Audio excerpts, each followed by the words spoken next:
Bom, pessoal, boa tarde. Em primeiro lugar, gostaria de agradecer à Apex pela oportunidade de poder contribuir com esse grande trabalho que é oferecer temáticas pertinentes à evolução, à programação existencial, a tudo que for de utilidade para o crescimento e desenvolvimento do ser humano.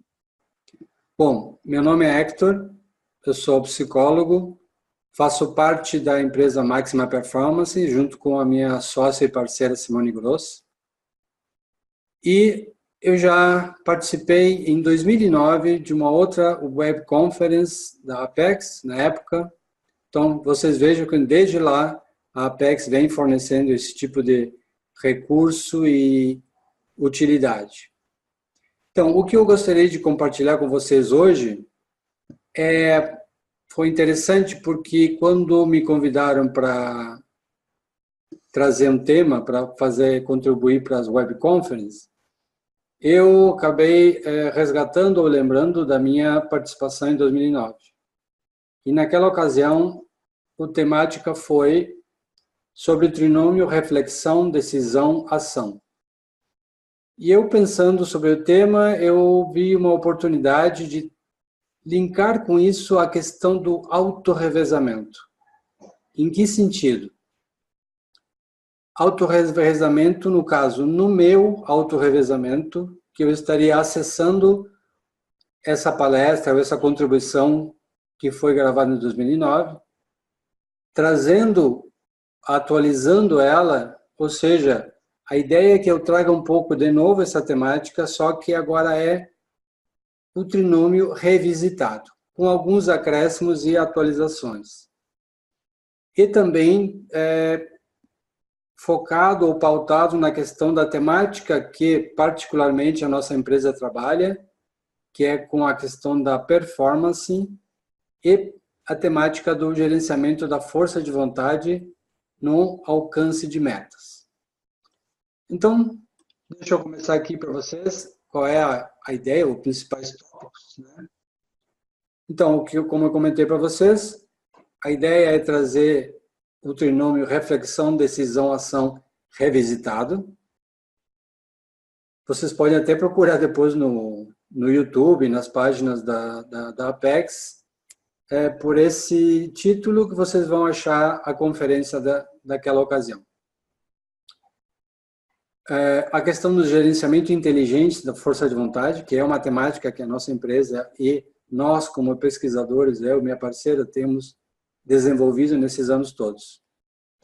E algumas estratégias ou dicas sobre como a gente conseguir ou desenvolver a nossa máxima performance com equilíbrio e com propósito. Isso aqui é só a título de curiosidade. Isso aqui é um print screen da tela da Web Conference de 11 de julho de 2009. Então, vocês vejam como as coisas avançam, né? Tecnologia. E também os conceitos a gente vai revisitando, reformulando, atualizando.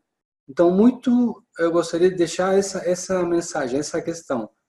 Quanto que a gente está conseguindo, ou está ciente, ou está consciente dos nossos próprios autorrevezamentos? Ou o quanto que algo que eu já estudei, concluí, acessei, o quanto que isso evoluiu no sentido de atualização, de ajuste, de adaptação. Então, a título de curiosidade, está ali a minha foto, na época, há 9 anos atrás, cavanhaque, barba preta, hoje a condição já é um pouquinho diferente. Mas os conceitos, eles evoluem também junto com o tempo. Mas vamos lá. Então, a temática principal, a ideia principal daquele trinômio é nessa lógica que já é conhecida sobre o ciclo ou processo de reflexão, decisão e ação. Esse é um processo que ele é um ciclo, na verdade. Então, toda vez que a gente consegue fazer uma reflexão sobre algo, tomar uma decisão sobre aquilo e implementar uma ação, logo depois nós teremos a oportunidade de refletir novamente sobre o resultado daquela ação ou como aquilo ocorreu. Então, esse é um ciclo bastante conhecido dentro do planejamento, mas eu queria destacar dois momentos chaves aqui nesse ciclo, que são seriam filtros ou funis, né? Aquele momento F1 seria o filtro 1, quando a gente não tem chance nem mesmo de refletir sobre algo, ou a nossa reflexão não gera nenhuma decisão. Então, esse seria o primeiro gargalo, o primeiro filtro. O segundo filtro seria quando a gente conseguiu refletir e, a partir disso, gerou uma decisão, mas essa decisão não gerou uma ação correspondente, ou seja, eu decidi internamente, mas eu não consegui implementar, não consegui atuar. Então, esses dois gargalos são muito importantes para quê? Para a gente poder planejar medidas preventivas ou ações que permitam que a gente tenha esse fluxo da reflexão, decisão, ação mais eficiente.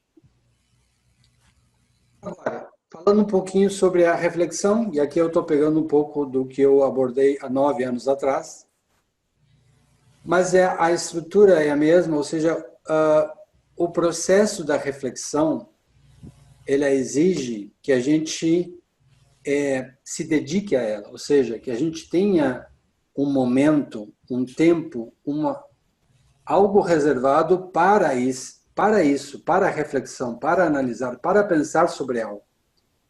Então, naquela ocasião, eu citei o artigo do Janelas de Lucidez, que também foi uma contribuição que eu consegui dar na época para a Conscienciologia, e a referência está ali,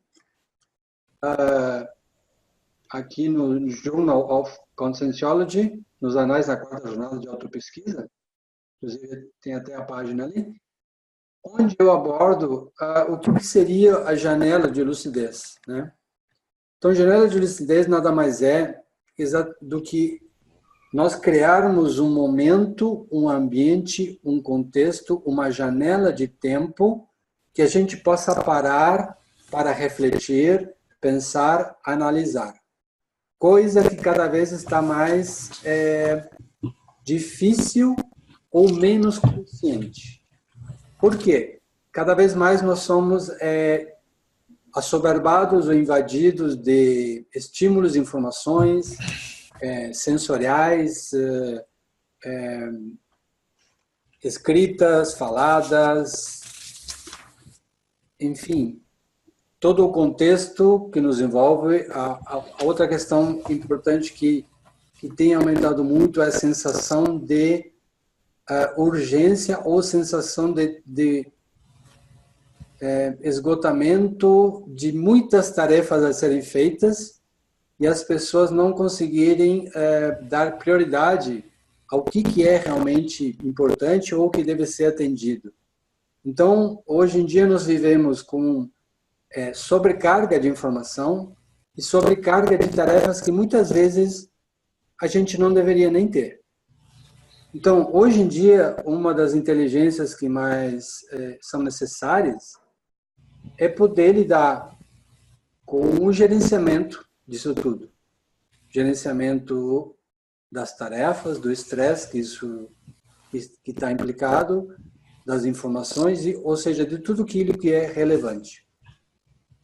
Então, na ocasião, falando um pouco sobre essa técnica ou esse momento que seria de criar uma janela de lucidez para eu poder ter um momento de reflexão, um momento de planejamento, um momento de ajuste, enfim, a gente abordava como fazer para criar essa janela. Então, na época, ou no artigo, é citado que para a gente poder criar essa janela de lucidez, a gente deveria ter isso como algo agendado, algo regular, algo, um hábito útil, um hábito de dedicar um certo tempo para esse tipo de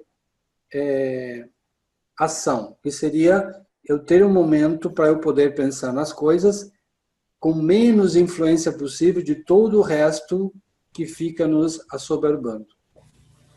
Então, isso tudo surgiu, a questão das janelas de lucidez, sempre quando a gente participava de seminários, congressos, cursos de imersão, momentos onde a gente está, digamos assim, concentrado, focado em alguma temática, a gente consegue ter um acesso a informações, a gente consegue ter pensamentos, assimilar conhecimentos, ter conclusões, enfim, ou seja, um momento bem lúcido de reflexão e de novas ideias, ou de decisões a serem tomadas em função daquilo que a gente aprendeu ou enfim, pensou.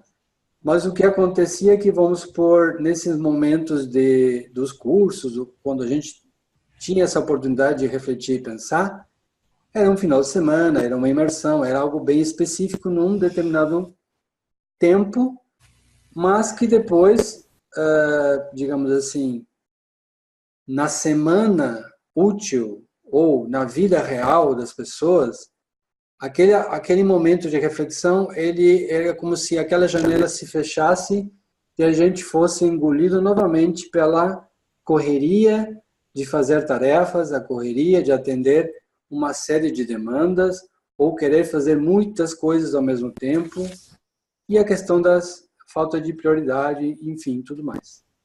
Então, para a gente não perder esses momentos onde a gente consegue ter uma reflexão, um entendimento e a partir dali ter decisões, é preciso investir na criação dessas janelas de lucidez.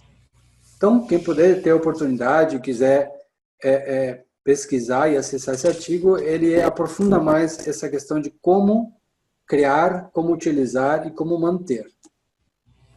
Agora, tudo isso só faz sentido se a gente tiver um foco. Mas a questão que a gente fala muito, ouve muito sobre foco, atenção, mas afinal, o que é esse foco em si? Ele não é, digamos assim, nem bom nem ruim. Ele focar sobre algo é eu ter atenção sobre alguma coisa e aquilo me demandar meu foco de atenção, ou seja, eu estou direcionando meus recursos cognitivos para prestar atenção em alguma coisa ou fazer alguma coisa. Só que a questão mais relevante de tudo isso não é a questão simplesmente de desenvolver o foco, mas que tipo de foco, qual foco. Então, é isso que eu quero trazer para vocês também, a questão do foco produtivo. O que seria esse foco produtivo? Eu vou entrar um pouquinho depois, mais adiante, nessa questão do foco produtivo, que tem tudo a ver com a questão da própria temática da Apex, que a Apex trabalha. Ok? A outra questão é a questão da decisão. Então, na época, o processo decisório, o processo de decisão, ele sempre parte de algum pensamento anterior, de alguma reflexão, de alguma análise, de algum estudo. Porque uma decisão sem base nenhuma, ela é uma decisão solta e que provavelmente vai ter uma ação desconexa de algum propósito. Então, o que eu quero ressaltar é, de novo, a gente está lidando com a questão de algo que tenha objetivo, que tenha propósito. Então, no momento que eu consigo aumentar minha autoconsciência sobre esse fator, sobre isso, de que se eu tomar uma decisão, ela é baseada em algo que é representativo para mim, e eu estiver ciente disso, eu vou ter mais chances dessa decisão evoluir para uma ação. Então, uma das coisas que é ligado com o que eu falei anteriormente, dessa sobrecarga que o meio nos oferece, nós temos cada vez menos momentos de autoconsciência, ou seja, consciência no momento presente, no que estou fazendo agora, nesse instante. Porque muitas vezes nós estamos, às vezes, fazendo algo, mas pensando em coisas que passaram e muitas vezes ruminando sobre algo, ou pensando em algo que ainda não vai, que ainda vai acontecer, ou seja, pensando no futuro, gerando pensamentos de preocupação ou de incertezas, ou enfim, a ansiedade de algo que é antecipatório, e perdemos o momento, o foco naquilo que estamos fazendo. Então, o aumento da autoconsciência é algo que toda consciência, toda pessoa deveria buscar para poder aproveitar melhor o produto de uma reflexão, o produto de uma análise, o produto de uma decisão bem avaliada e tomada. Então, como eu falei para vocês, isso é um treinamento, é um desenvolvimento, ok? Acho que o Poliário não tem um cheio, não? Estou aqui. Eu não quero usar o cheio. Um barulhinho de fundo, só vou tentar aqui. Isso, aqui, beleza. Então, toda decisão, ela tem que ser propositada. Ela parte de uma análise, de uma reflexão sobre algo que já por si já é baseada em um propósito, em alguma meta, em algum objetivo, algo que a gente quer com aquilo. Então, a decisão, ela, por conseguinte, ela deve ser propositada, ou seja, ela deve ter um propósito. Então, a questão desse processo que é o momento da reflexão, para o momento da decisão, para o próximo momento que será o da ação, a gente pode tentar representar nesse esquema aqui, que a princípio ele pode parecer meio confuso, mas eu quero ficar nele para poder explicar um pouco melhor. Então, trazendo aquela questão anterior que eu disse que para a gente poder ter momento de reflexão adequado, momento de lucidez ampliada, é preciso criar para mim janelas de lucidez que eu possa refletir e essa reflexão possa gerar algum planejamento que possa me gerar uma decisão e, consequentemente, uma ação. Só que isso é um ciclo. E, a partir de uma ação, eu vou sempre ter um momento da análise daquele resultado, ou atualização sobre, digamos assim, o propósito, a forma ou o que estou fazendo. Então, uma ação por si só, ela não encerra um ciclo, ela dá margem para a gente poder atualizar, refletir, ajustar o planejamento para tomar uma nova decisão, para tomar uma nova ação. Isso é um ciclo que vai se ajustando. Agora, tem dois componentes importantes. Na ocasião, em 2009, quando eu proferi essa web conference, o autocomprometimento estava na base, como está agora, e era um ponto muito importante. O que é autocomprometimento?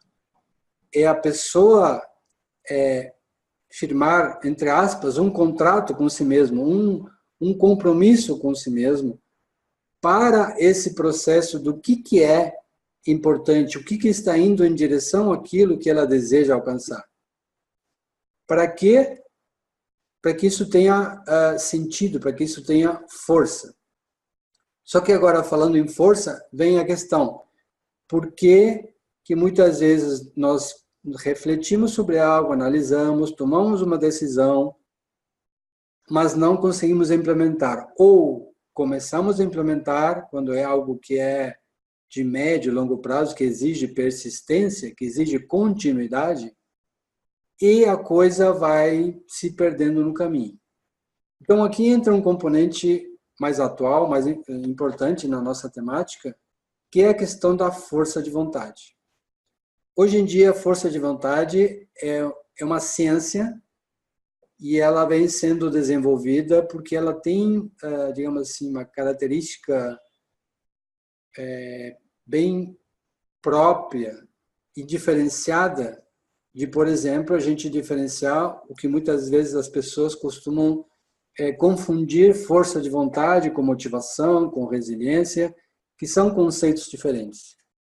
Então, motivação é aquela coisa mais que está ligada ao desejo, aquela coisa mais que nos move num primeiro momento.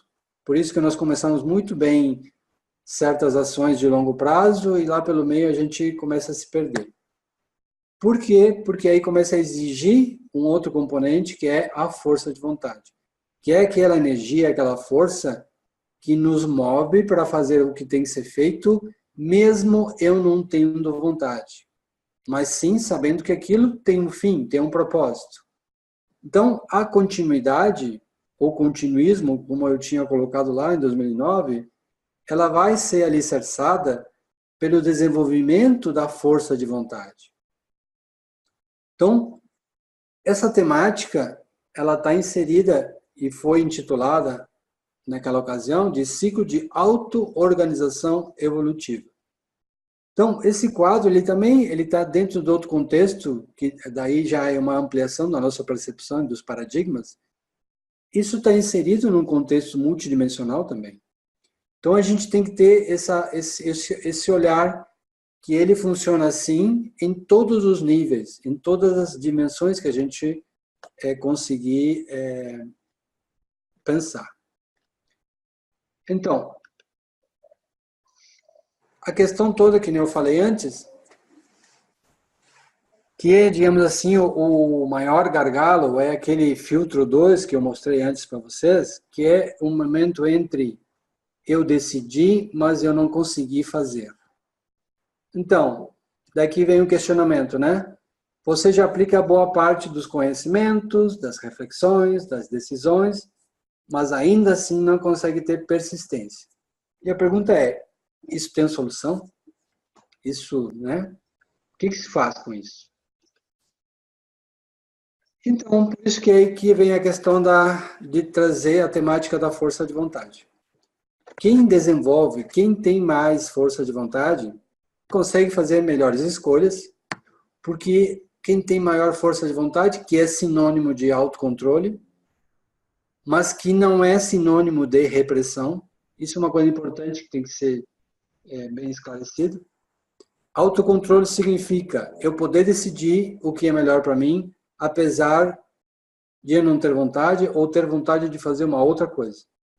Então, as minhas escolhas elas vão ser melhores porque eu vou conseguir mudar o meu foco ou minha decisão e a consequente ação a partir de avaliar se A ou B, A eu gostaria de fazer, mas B é o que eu tenho que fazer que vai dar melhor resultado ou é o melhor para mim.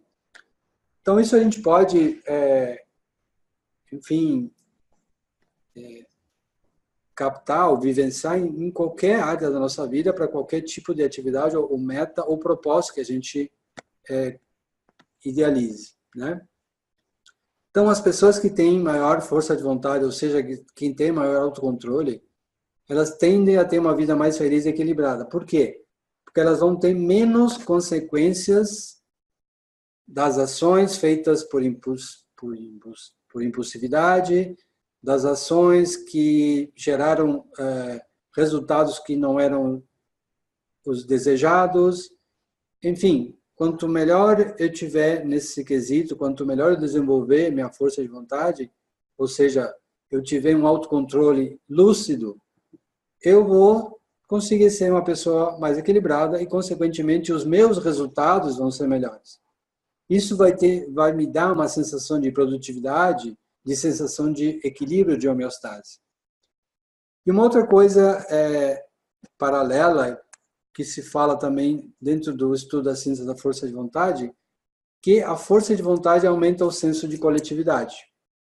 Por quê? Porque pessoas, vamos supor, mais autocontroladas, elas favorecem para um convívio em coletividade melhor. Um exemplo básico. A pessoa que, vamos supor, está com um lixo na mão e tem uma cesta de lixo a, sei lá, 5 metros dela, mas aí ela tem preguiça de ir até a lata do lixo e jogar seu lixo, e ela resolve deixar no chão mesmo, já que outras pessoas talvez façam igual. Então, o que acontece? Se todo mundo tiver essa postura, esse item, essa questão do lixo e do ambiente vai se tornar insuportável. Agora, se as pessoas, ou a maioria das pessoas tiverem mais autocontrole, elas vão poder inibir essa tendência ao caminho mais fácil, à lei do menor esforço, que é não levar o lixo até a lixeira, e fazendo o que tem que ser feito, ou seja, tomando a atitude autocontrolada e querendo fazer porque ela sabe que aquilo é o melhor, mesmo ela tendo que fazer um esforço. Se as pessoas tiverem com isso mais desenvolvido, o convívio, a coletividade vai se beneficiar também. Então, uns exemplos que a gente traz, e inclusive a palestra de Simone Gross trouxe isso já em outra oportunidade, mas é bom a gente poder reprisar. Esse tema da força de vontade é muito, muito importante. Nos estudos nos Estados Unidos, que é onde começou a ser debatida a questão da ciência da força de vontade, em oposição a uma tendência anterior que existia de que autoconfiança seria um dos fatores que deixariam as pessoas mais autorrealizadas ou felizes ou melhor sucedidas, né? Mas o que se viu no passar das gerações é que o autocontrole é o grande diferencial. Em vez de achar que em gerações anteriores a gente tinha que permitir tudo para não abalar, entre aspas, a autoconfiança do jovem que está sendo criado, se viu que isso, ao longo do tempo, não deu o resultado esperado. Ou seja, o fator não era melhorar a autoconfiança, ou elogiar sempre, ou não frustrar a pessoa, mas sim aqueles que tinham maior autocontrole são os que conseguiam ter uma vida mais equilibrada e melhor sucedida. Tanto é que, por exemplo, lá nos Estados Unidos existe o tal do SAT, que é um exame como se fosse o nosso vestibular aqui, o Enem, né? Eles fizeram um acompanhamento e viram que o autocontrole ou a força de vontade era mais importante ou pontuava mais do que a inteligência para aquele tipo de desafio. Ou seja, não necessariamente quem era mais inteligente era melhor sucedido nos exames, mas sim aqueles que tinham maior força de vontade. Isso serve para várias áreas. Então, inclusive, por exemplo, a força de vontade, o autocontrole, ela melhora até, é mais importante que a própria empatia. No caso, falando na manutenção dos relacionamentos, por exemplo, né?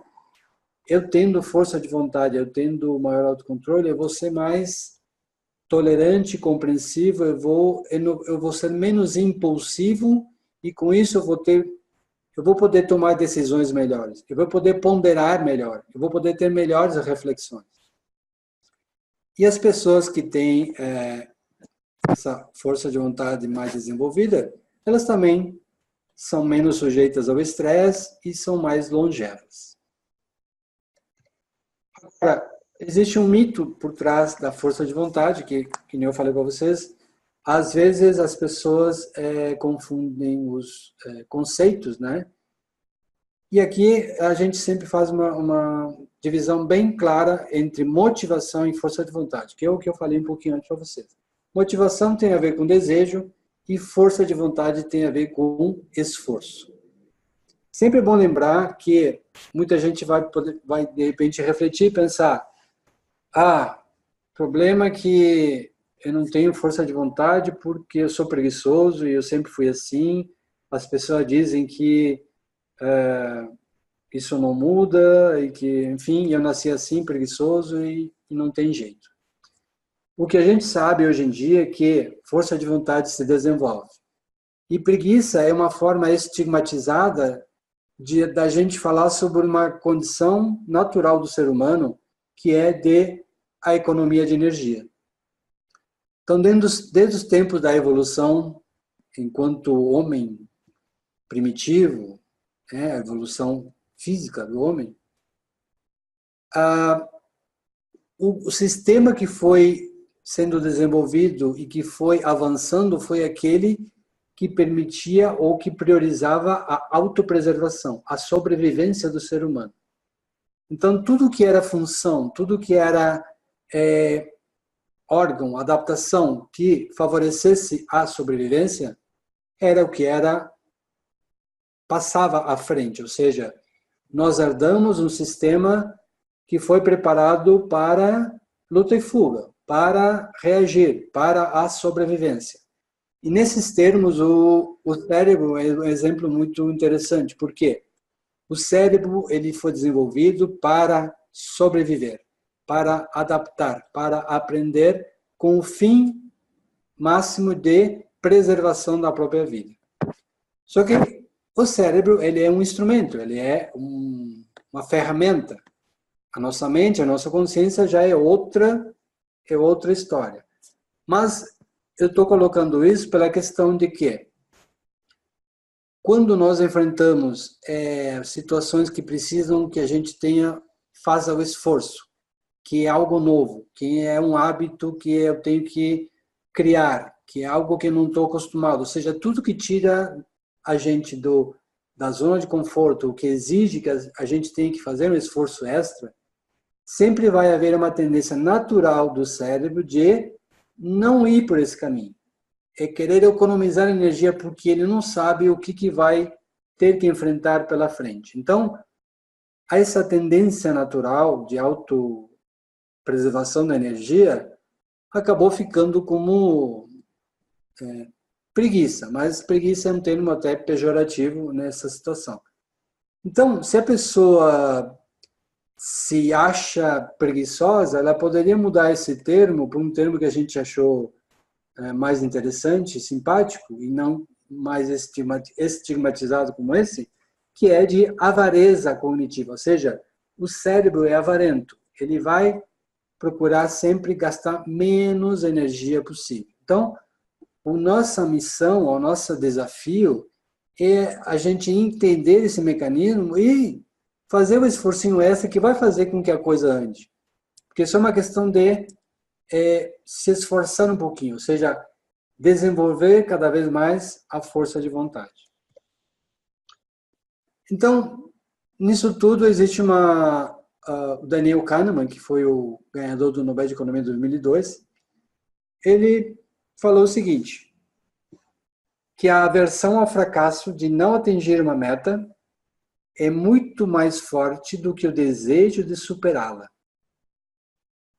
Então, vocês vejam que essa tendência natural da gente estar no modo de sobrevivência, no modo de luta e fuga, no modo de se conectar com o risco, com a ameaça, com o medo. Então, isso é algo que sempre vai, digamos assim, puxar instintivamente mais forte.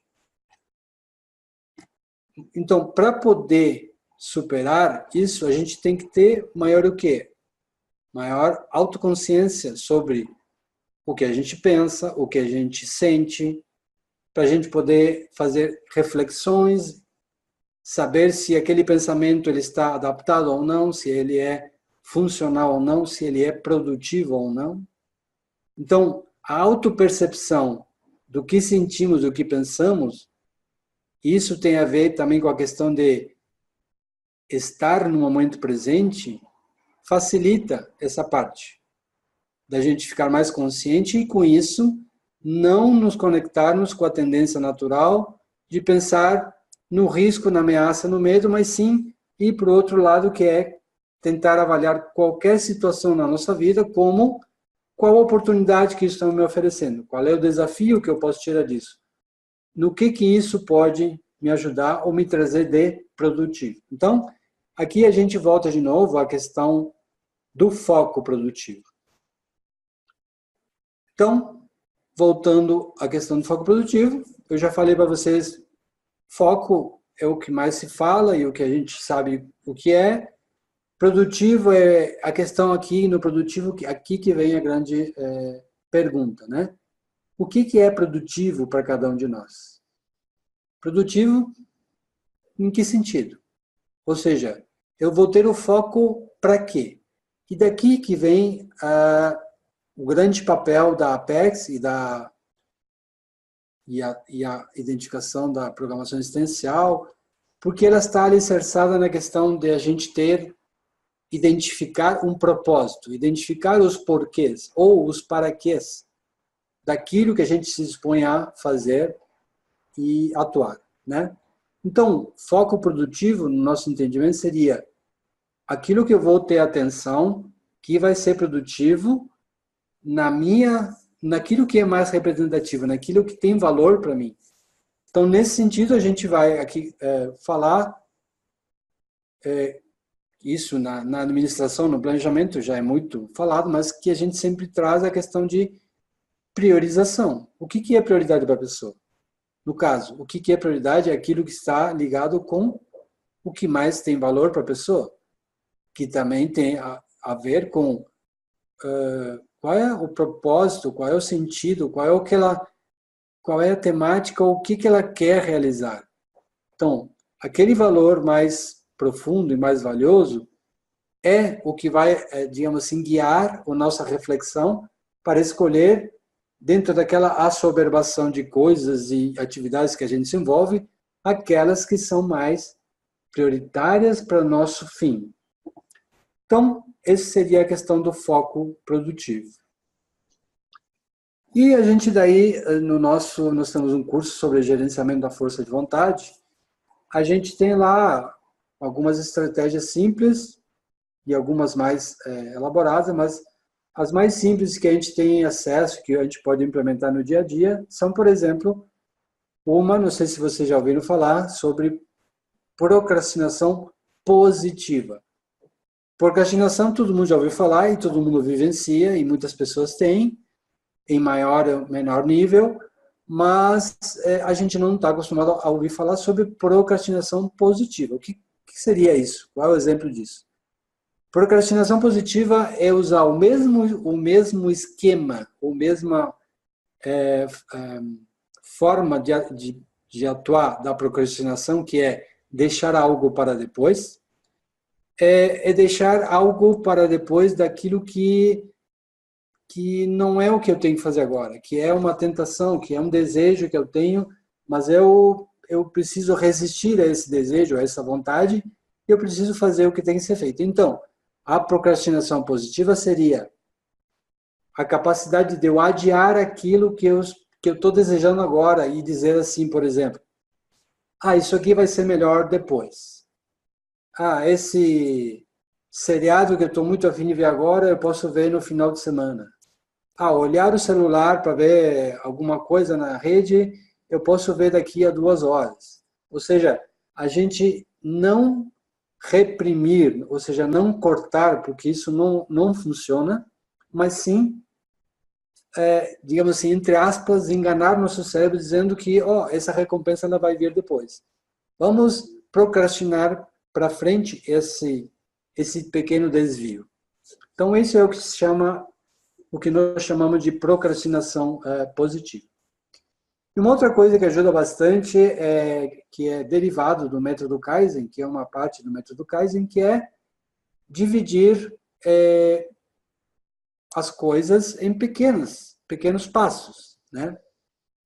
Então, se eu tenho uma tarefa que é intensa ou que é de longo prazo, se eu ficar olhando para ela como um todo, a tendência é que ative meu lado instintivo de receio, medo, ameaça, por não conseguir dar conta daquilo. Enquanto se eu pego isso que parece ameaçador, além de tentar focar no qual a oportunidade que isso vai me trazer, e eu dividir essa atividade, ou essa meta, ou esse projeto em pequenos passos, eu vou conseguir driblar melhor essa parte instintiva que acaba nos atrapalhando muitas vezes. Então, o método Kaizen seria isso, dividir algo que é grande em pequenos pedaços e concluir cada um deles.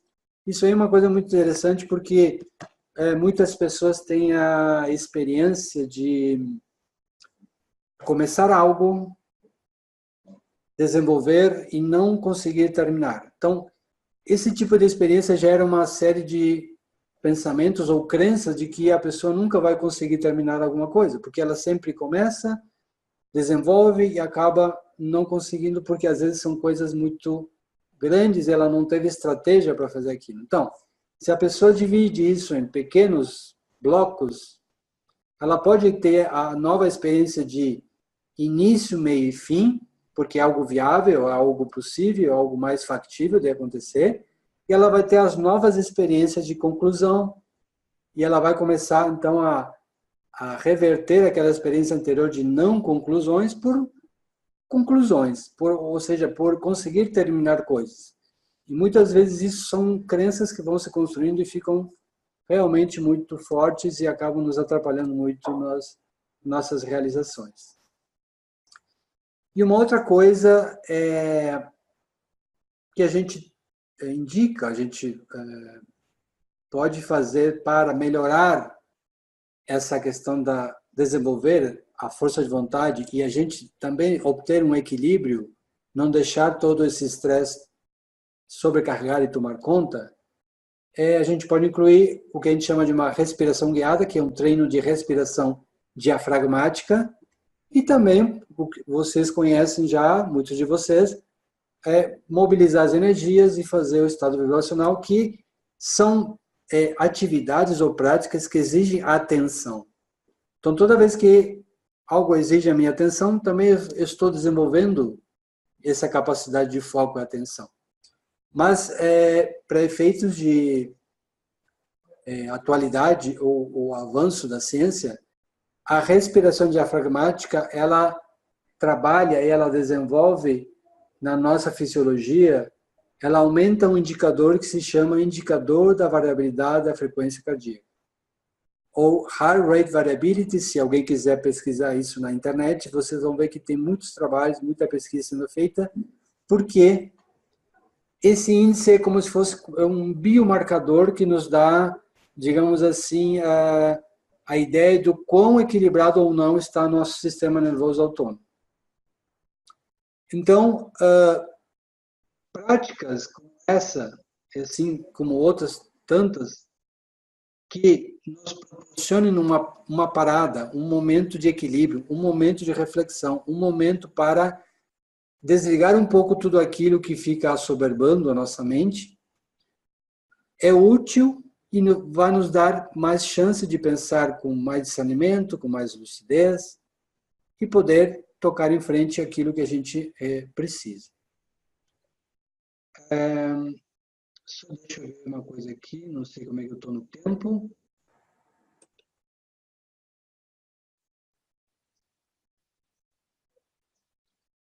Suporte, como é que nós estamos no tempo?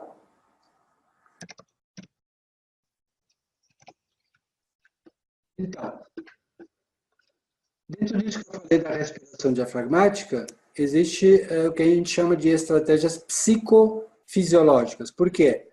Porque elas lidam com essa nova interface que é do nosso pensamento e a fisiologia.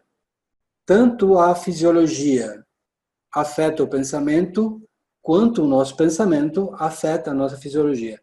Nós somos parte de um sistema integrado. Então não existe nada separado. Não existe o corpo separado da mente, do espírito, não existe nada disso separado das energias, tudo faz parte desse nosso sistema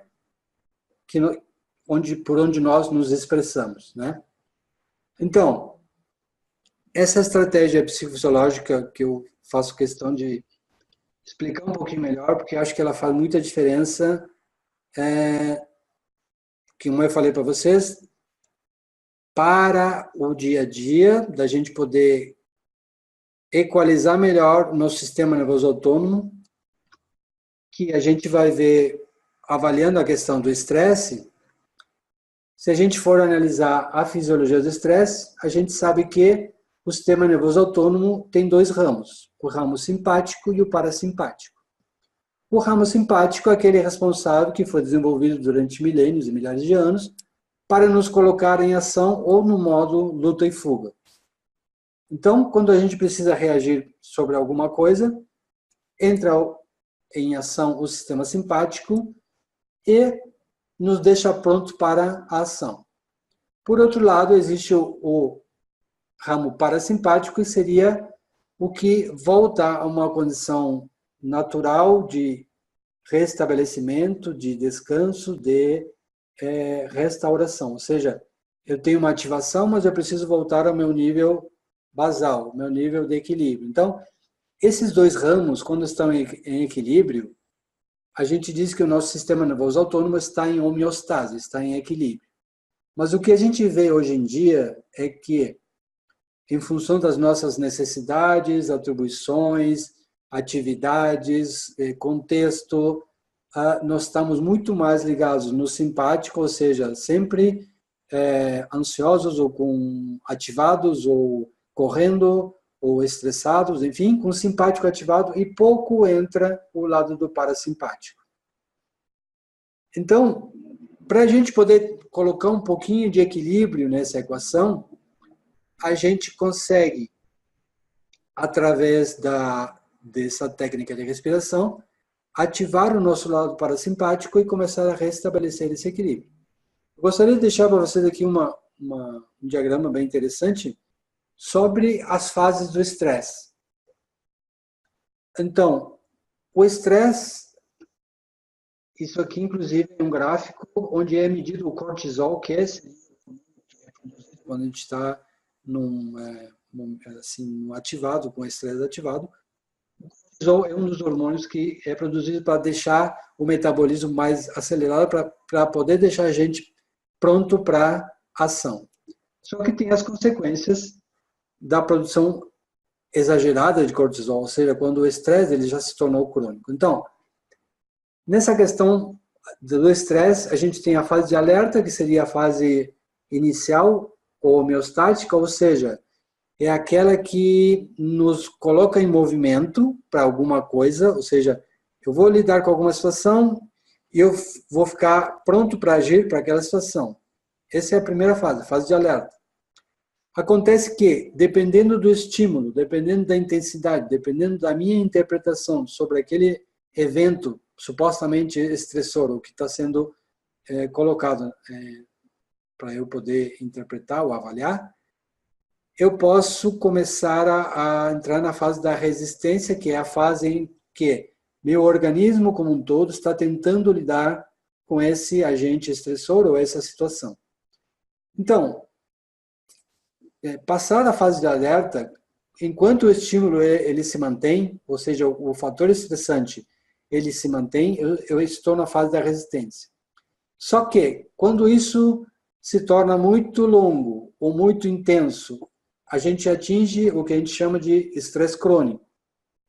Quando a gente passa dessa fase, ou repetidamente do estresse crônico, a gente pode chegar na fase da exaustão, onde é aquela fase em que o sistema falha, ou seja, a minha resistência, eu já não tenho mais para lidar com aquele evento estressor e o sistema colapsa, ou seja, aparecem as reações psicossomáticas, aparecem as doenças, as alergias, o sistema imunológico caindo, enfim, as consequências fisiológicas, psicossomáticas daquele estresse que ficou crônico. Então, a ideia é que a gente trabalhe com estresse, porque ele é necessário. A gente precisa de um mínimo nível de estresse para poder se colocar em movimento, para poder fazer as coisas. Então, zero estresse não é saudável também, não existe isso. Ou se existe, é daquela pessoa que está em um estado, entre aspas, vegetativo, né? Ou seja, não reage a nada. Então, a gente precisa de ter esse pequeno estresse na fase de alerta, mas ele não tem que se tornar tão estressante ou tão crônico a ponto de me dar as consequências negativas do estresse. Então, a partir dessa prática e dessa conexão, dessa noção de que a gente precisa manejar ou equilibrar o meu nível de estresse, eu posso fazer isso a partir da ativação do meu sistema cardíaco, que vai fazer com que comunique ao meu cérebro que as coisas estão mais calmas, que está tudo sob controle, que não é para entrar no modo de sobrevivência, de luta e fuga, que não há uma ameaça à sobrevivência, que está tudo ok. Então, um exemplo bobo, assim, um exemplo típico. A pessoa que precisa fazer uma apresentação em público para 500 pessoas. Quando a pessoa vai enfrentar aquele momento, entra em ação o sistema de estresse que vai colocar ele numa situação de tipo de apavoramento, de ansiedade, não vai conseguir pensar direito, pode até bloquear, né, paralisar a pessoa. Ou seja, por quê? Porque o sistema primitivo, instintivo, dominou o processo mais racional ou de equilíbrio. Só que muitas vezes só pensando em se acalmar, ou seja, usando a abordagem top-down, ou seja, de cima para baixo, ou seja, a partir do meu pensamento eu tentar amenizar ou influenciar a minha fisiologia, muitas vezes isso não é possível. Então, o caminho que a gente tem também, como é um sistema, como é algo que tem dupla via, a gente pode ir pelo lado de mexer com a fisiologia para, assim, restabelecer ou acalmar ou comunicar ao meu cérebro que está tudo bem e que ele pode parar de fabricar as neurotransmissores e toda a escalada do gatilho do ciclo hipotálamo cortical, que é o ciclo do estresse. Então, como é que a gente faz isso? Só para reforçar para vocês aquela nome do índice que eu falei para vocês, que é o índice de variabilidade da frequência cardíaca. Em inglês seria HRV, ou Heart Rate Variability. Vale a pena pesquisar, vocês vão ver que tem muita coisa sobre isso. Então, aqui são duas comparações entre a medição dessa variabilidade da frequência, que nada mais é do que o registro do nosso batimento na linha do tempo. O nosso batimento cardíaco, ele não é linear, ele varia muito. Essa variação é essa variabilidade da frequência cardíaca. Só que, quando existe pouca variabilidade, é sinônimo de não homeostase do sistema nervoso autônomo, é um sinônimo de não saúde, de não equilíbrio. Quando a gente tem uma boa variabilidade da frequência cardíaca, é sinal de que nós estamos melhor preparados para as situações. Então, essa é a questão principal. Então, o treino da respiração diafragmática, ela consiste em expandir e contrair o abdômen, ou seja, na verdade, a gente está utilizando o diafragma para fazer a respiração. Então, é como se a gente estivesse respirando com a barriga. Porque quando a gente inspira, a gente expande o abdômen em função da ação do diafragma, que vai expandir a capacidade pulmonar, e quando a gente solta, expira, coloca o ar para fora, a gente faz o movimento contrário. Então, essa é a melhor respiração para desenvolver ou para melhorar esse nosso índice de variabilidade da frequência cardíaca. Então, você pode pesquisar mais sobre a técnica, mas ela é bem simples.